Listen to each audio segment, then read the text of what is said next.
Shanti, Shanti, Shanti. Why the mind cannot let go of the story. So, whenever we experience someone having an emotional charge, generally the mind creates a picture and there is a complete story associated with the picture. And the emotional grip is usually so strong that the rational mind does not have any capacity to let go of that image and the associated story. And therefore, the mind comes up with solutions, quote unquote solutions. So it says, let me do this, let me do that. It seeks explanations, but it's not willing to face the discomfort and go totally into it, because there is a fear associated with that. Therefore, whenever you find your loved one, your friend, your spouse, your partner in an emotional discomfort, rather than telling them what to do, because this is what the whole world is doing right now, they tell you what to do or what not to do. They would tell you to distract your mind, but then that requires active thinking by the mind to find an item of distraction. But at that moment, their mind is paralyzed because of emotional charge, so that doesn't happen. And they are generally in a very expressive mood. They just want to express. So what can be done in that situation? And the answer is actually nothing can be done and nothing should be done, other than just letting them express and just being there for them. And just being there means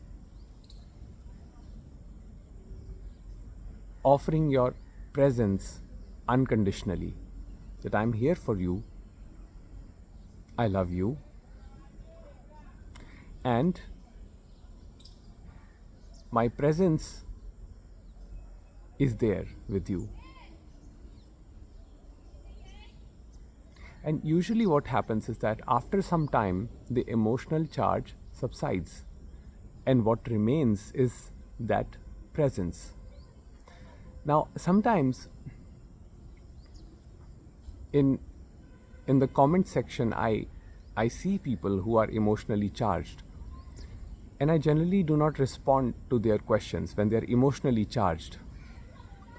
Reason being that in that moment, the sense of separate self, the belief that I am a separate person and I am experiencing this misery, this suffering, this pain, is so high that they are unable to register any rational explanation.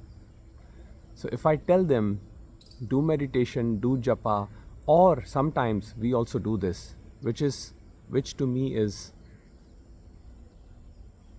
actually very discompassionate. We tell them, just drop it.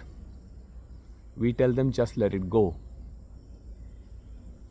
And it's usually done like an ultimatum, that if you don't let it go, I'm just going to withdraw my love from you. It should not be done this way. To be and just to offer the presence is highest act of compassion, is highest act of love, because eventually the charge will subside. Trying to fight it or trying to change it in another being is doership, because usually we want the outcome. We want the other person to be calm because their emotions are affecting us. So it's not about the other person when we tell them what they should or should not do. It's actually about us, because we cannot take the intensity. And yes, sometimes it requires maintaining a certain distance. When the person is too charged or very reactive, or there is a potential for violence, it is perfectly okay to distance from that person. It is not that you have to offer your presence to a person who is physically or mentally violent. But in most of the cases with our loved ones, just being there for them is enough for that emotional charge to subside, which eventually does. And in that moment, they may sort of try to put the blame on you. They may say that, oh, I acted this way because you said it this way, or you said this or that, or you made some request which was unreasonable. It can be anything, but remember, that's just love. It's just love. They're not blaming you. They are in pain and they are trying to find an outlet. So mind in that moment just tries an external movement, which can be trying to affix responsibility onto the other person.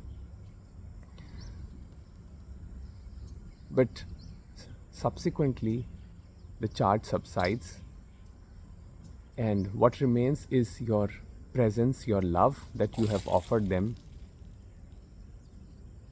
unconditionally, without even expecting that they will be okay. Just telling them that I'm here if you need me is enough in most cases. Or if it's not a very close relationship, even silence is enough. But telling a person that they should get over it is not compassionate.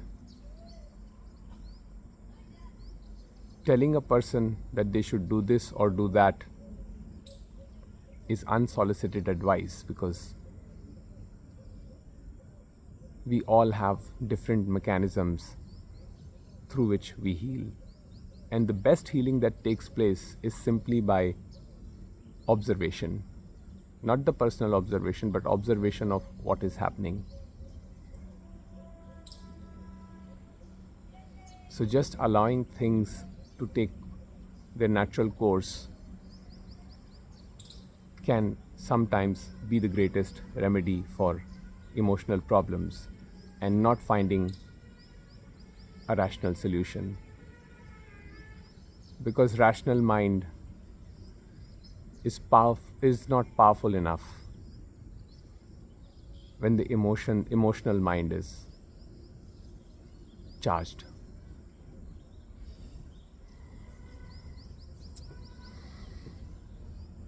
I wish you all a nice day, and thank you all for supporting me on Patreon. If you like, you can join there as a paid member to support this work, to support the message of peace. But there's no compulsion for anyone. The love will continue to flow for all of you. I wish you a good day.